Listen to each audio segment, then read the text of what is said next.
If you could say what's up, guys, what is going on? Welcome back. Hope y'all are doing well. Chelsea versus Manchester City. I don't care what anyone says. This was a great game. This was such a good game. In the few or several hours that this game ended, up until this point, I saw maybe 2, 3 people or post, some of them Chelsea fans, some of them not Chelsea fans, videos and articles saying that Chelsea had a horrible match. Yes, because they lost, they're going to say that. I thought they did absolutely what they needed to do. They played okay, which is what I expected them to play. I expected City to play the way they played. If anything, I was a little bit surprised that City were playing not as well in the first half, meaning they had chances that they should have scored. And Doku can't play right wing, and that to me is embarrassing. I don't want to hear that, like, oh, he's only good when he plays on the left wing, cutting inside with his right wing, because he has absolutely no left foot, like zero left foot. It's embarrassing. I don't buy that whole thing. I don't for a second buy that whole thing. When Foden at the Euros, that's not his position, dude. He should be playing at least a good 50% of what he plays. He did absolutely nothing in the Euros, or played not good in the Euros. So I don't buy that. Doku, you need to polish up that left foot. That's embarrassing, not being able to at all. And you could tell it's so difficult for him to play in that right wing. It was so difficult. Now, great job on Cucurella. I thought Cucurella did an outstanding job because he did not leave him a single space to do anything. And I think that's how you have to mark Doku, because Gusto was having a bit of a problem. I wouldn't say he completely had him in his pocket. He completely had him checked. No, but Cucurella was doing such a good job. And obviously combined with the fact that Doku could not shoot for shit with his left, they had to switch with Savinho coming to the right flank, which was a great idea. And obviously Doku started playing better. And City, 2 shots from De Bruyne that went outside. They weren't horrible shots by any means, but according to a lot of people, De Bruyne is up there as one of the best, greatest of all time.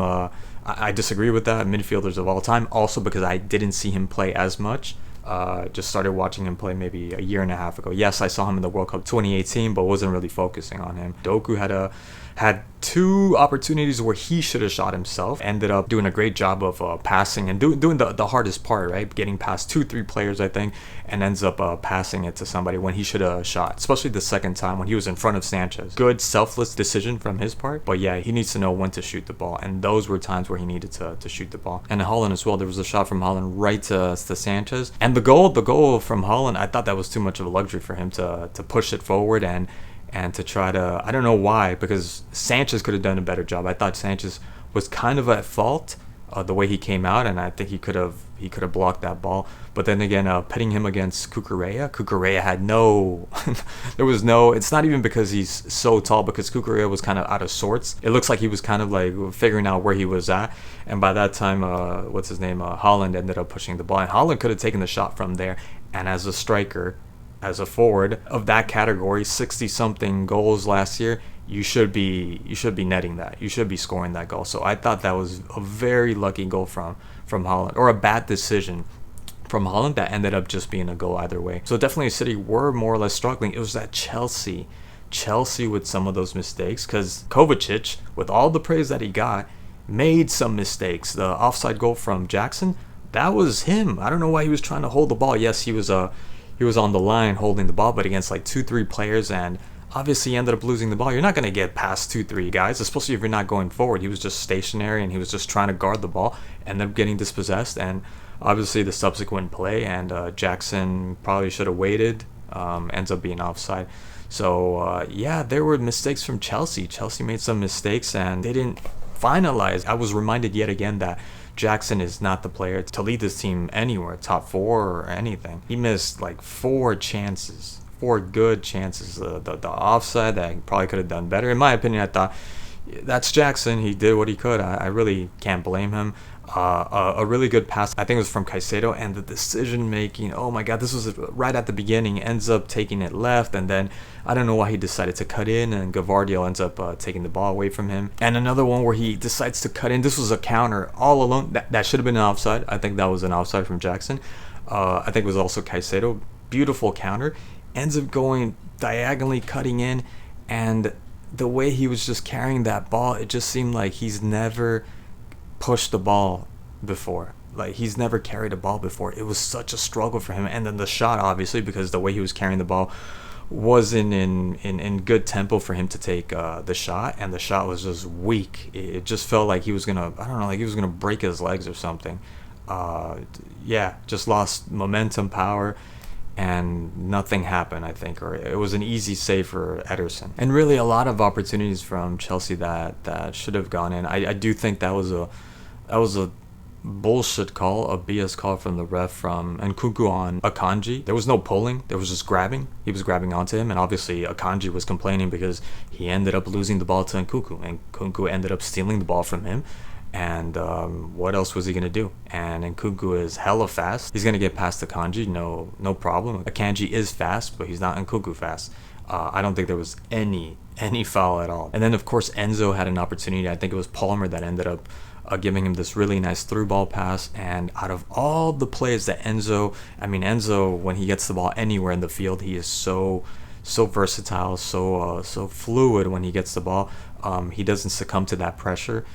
He could be anywhere. He could be in the middle, and he just knows how to turn around. He does that little like nice spin move, very very well performed. And this one time, the ball gets away from him, and then it ends up being a foul on Ruben Diaz. I think he stepped on him because he lost the ball.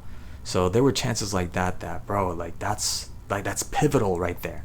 That's pivotal. You couldn't just control the ball. That's it. You weren't asked to do anything out of the ordinary. It was just control the ball. And then there was another play, and this was Jackson with the ball to Nkunku.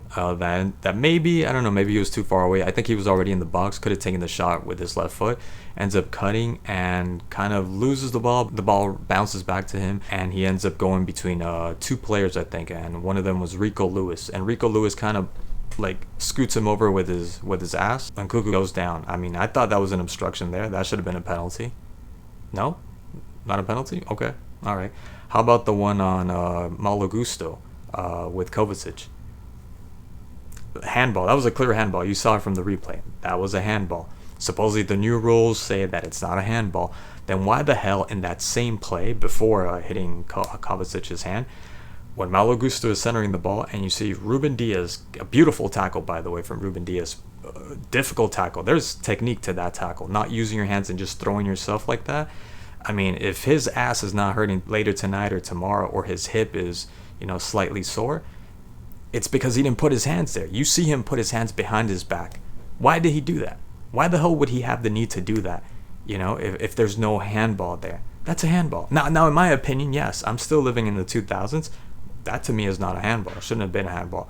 But these days, that's a handball. Just call it. It's a handball. Stop. Now, yes, if you're talking about like the mess ups that Chelsea ended up committing, yeah, Fofana giving the ball right to Kovacic, and I mean Caicedo was covering somebody else, and Enzo, I don't know, man. I don't know. Maybe that's where the drive, the ambition is not there. I don't even think it's that. It's just one thought the other was gonna get him, and he ends up passing both of them, right? And people are saying, oh no, it was a Chelsea fan actually. 220 million euro, midfielder gets outdone by Kovacic. Kovacic, like I said, he had like three giveaways, right? Crucial. One of them with the offside. So it's not like he had this amazing game. Yeah, he scored a goal and he also recovered. He covered a lot of ground. He made some really good passes. He filled in pretty good, especially since he got the goal, the Rodri job, which is not an easy job. But don't come over here saying like he had an amazing game. Had he not scored that goal, he would have had an okay game. The same thing with Casemiro. Casemiro's obviously maybe a little bit less because Kovacic, he covers a lot more ground and he doesn't look as slow as Casemiro, but it's kind of like that. He gives you some really good overhead passes, and then he's making these weird decisions where he's giving the ball away.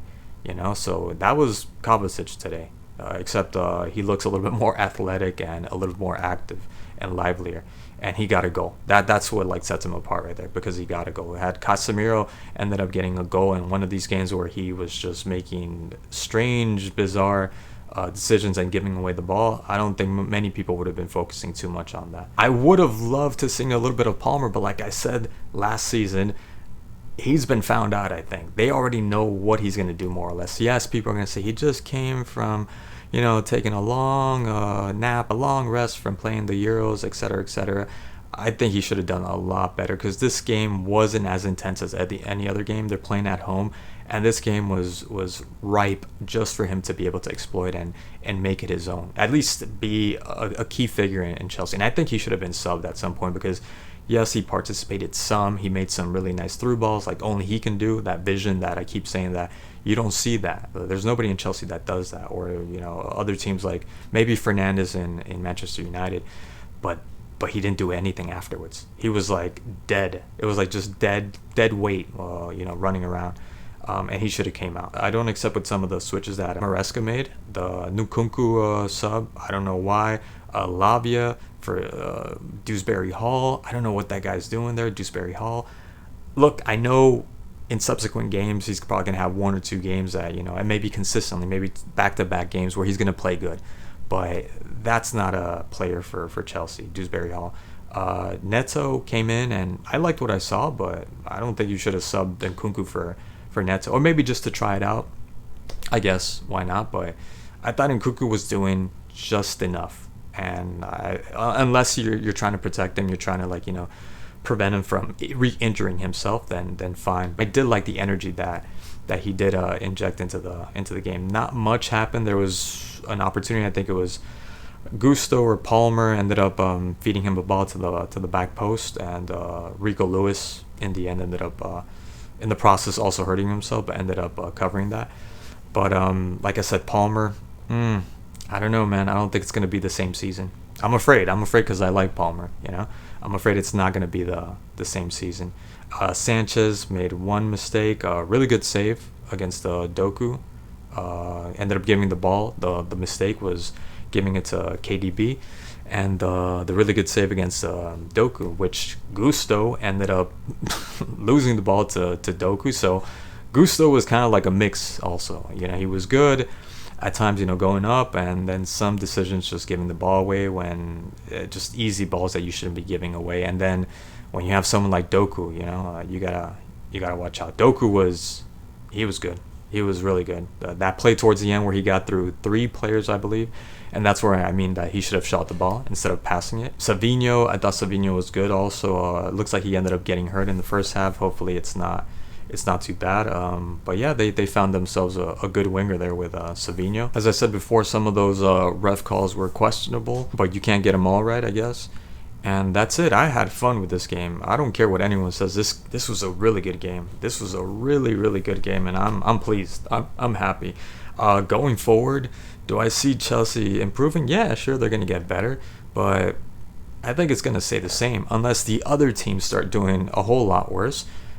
Chelsea's not going to go anywhere. Chelsea's just going to stay there. Maybe towards the end, maybe there's going to be a moment, a month where Chelsea is spiraling out of control and they're going up or down. I think that's what's going to happen with Chelsea, unless they get a striker, right? Unless they get a Osimhen. They keep talking about Victor Osimhen going to Chelsea. They got to make that happen. But who knows? He comes and then he can't get adapted. It's a different team, different system, different everything, and he's not the same. You've seen it before. Chelsea fans, you've seen it. I don't have to tell you. So I don't know. As far as City goes, I mean, they were missing like 4 or 5 key players there, right? City are going to be City.